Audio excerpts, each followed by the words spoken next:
From Vermont Public, this is The Frequency.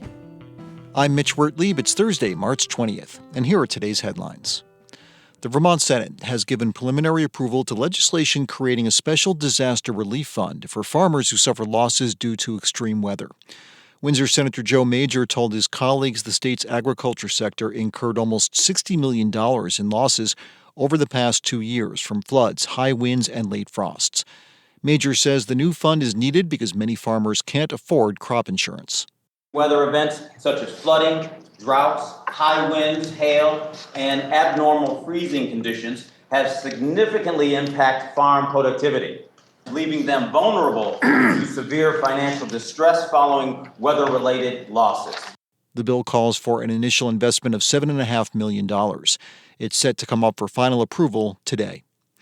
The Vermont Historical Society says federal funding for some of its work is imperiled. President Trump signed an executive order last week gutting the Institute of Museum and Library Services, which awards over $1 million in grants to Vermont each year. That includes a recent $180,000 grant to the Vermont Historical Society. Director Steve Perkins says the money helps support local historical societies throughout the state with training and helps to manage their collections. We received this grant and made a contract with the federal government that they would provide the money and we would do the project, and to make them null and void is a little frustrating. But we're still waiting. Perkins says the Historical Society doesn't have the financial resources to carry the cost of the grant if they were to go to court to ask the government to pay for it. There's other news regarding grants funding in the state. Governor Phil Scott, the Vermont Division for Historic Preservation, and the Vermont Advisory Council on Historic Preservation Tuesday announced the 2025 Barn Preservation Grant awardees.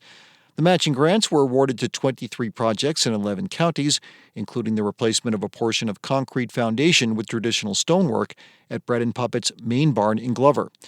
The barn preservation grants were established in 1992, and recipients were honored yesterday at a State House ceremony. Business owners from both sides of the border gathered this week in Newport to discuss the economic impacts of President Trump's on-again, off-again tariff war with longtime ally Canada. Participants described delaying expansions, Quebec tourists staying away, and rising costs for things like soybean meal and aluminum cans. And many said Trump's policies could have even deeper social impacts. Rich Isabel is with the Northeast Kingdom Development Corporation. We don't look at the Canadians as a different country. We look at them as our neighbors and our friends and our economic allies. The hope here is that somebody gets the message that this is not okay. Senator Peter Welch, who convened the roundtable, said he intends to do, quote, every single thing he can to push back, although it's not clear what might sway Trump. Meanwhile, there may already be quantitative impacts from the trade war if a drop in cross-border travel to the U.S. is any indication. Nearly 500,000 fewer people crossed from Canada into the U.S. in February. That's compared to last year. Data from U.S. Customs and Border Protection says the number of passenger vehicle crossings dropped 20%, with pedestrian crossings nearly falling by the same rate. The CBC reports the number of travelers last month was the lowest since April of 2022, before the Canadian government lifted COVID-19 travel restrictions. February's drop happened around the same time President Trump launched a trade war against Canada. Former Canadian Prime Minister Justin Trudeau responded with a call for Canadians to buy local products and to travel within Canada. Coming up, UVM women's basketball team will take on NC State this weekend in round one of the NCAA March Madness tournament after earning its second America East Conference championship in the last 3 years. We hear from head coach Alisa Kresge about the squad's commitment to team defense and each other after this. Thanks for listening to The Frequency, where support comes from VITA, supporting business growth and innovation in the Green Mountain State. From agriculture to manufacturing, energy to food production, find solutions that turn your business dreams into reality. Visit VEDA.org and see how VITA can help make it happen. The University of Vermont women's basketball team is becoming a force in the America East Conference. The Catamounts have won 2 conference titles over the past 3 years after defeating the top-seeded Albany Great Danes on their rivals' home court Friday night. That earns the team an automatic bid to the NCAA tournament. UVM will now enter the Big Dance as a 15 seed, facing the second-seeded North Carolina State Wolfpack on Saturday. I spoke recently with head coach Alisa Kresge about the team's run of success, and I started by asking her about the approach the team took against Albany, knowing that before the championship game last Friday, the Great Danes had been undefeated this season, a perfect 16-0 on their home court. I think our players really use that as extra motivation. Obviously, it's a championship, and the NCAA tournament is on the line, and seasons could be on the line. We took that to heart in the second half. We changed our game plan as far as who we were going to be, what we were made of, how we were going to be disciplined. And I think they used both that, like how it could be really, really bad or how it could really be something special. So I think that was a little bit of their mindset. They were hungry to go prove themselves at Albany on their home court for 40 minutes. You have really solidified an identity with this Catamounts team over the past few seasons. It's really tied to stifling defense, I think. And, UVM allowed opponents on average just 52 points per game this season. That's good for sixth best in the nation.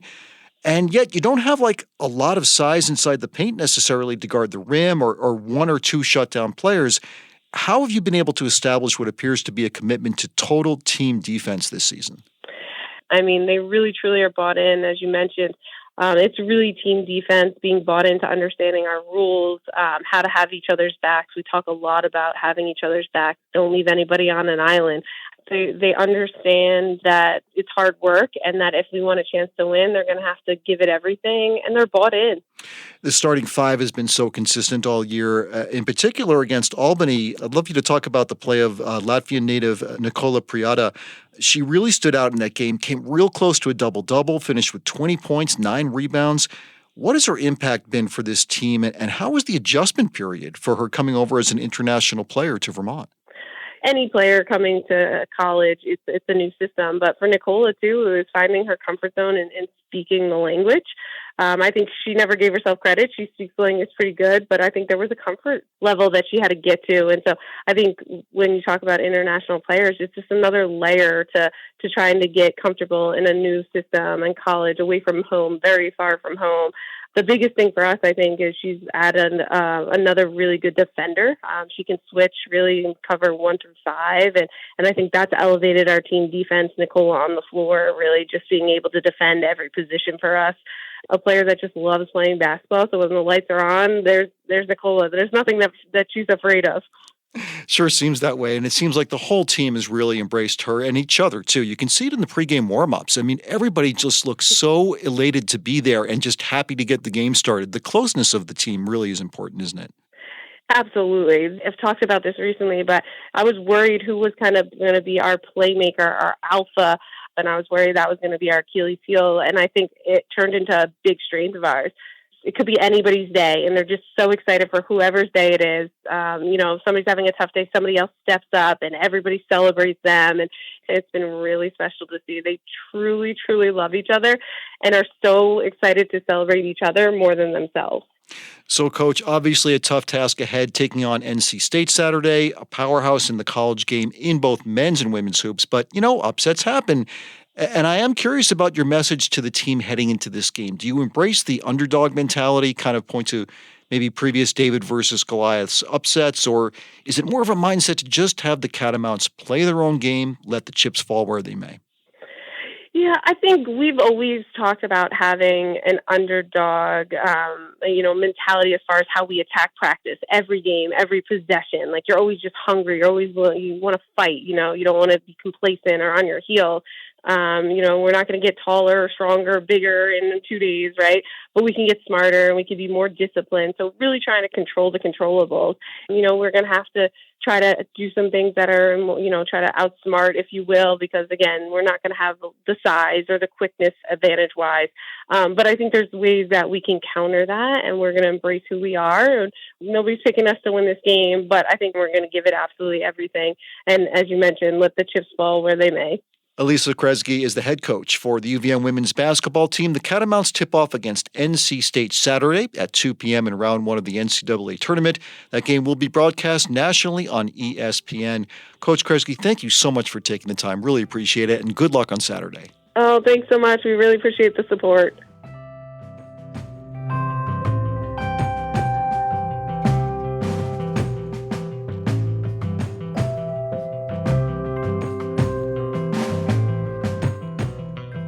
Thanks for listening to The Frequency today. We had additional reporting from Bob Kinzel, Lexi Krupp, Jen Jarecki, Brittany Patterson, and Adia Golston.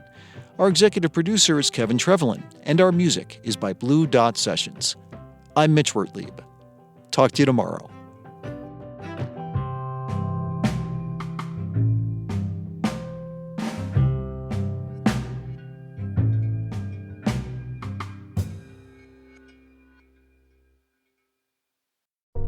Each morning, it's a new opportunity, a chance to start fresh. Up First from NPR makes each morning an opportunity to learn and to understand. Choose to join the world every morning with Up First, a podcast that hands you everything going on across the globe and down the street, all in 15 minutes or less. Start your day informed and anew with Up First by subscribing wherever you get your podcasts.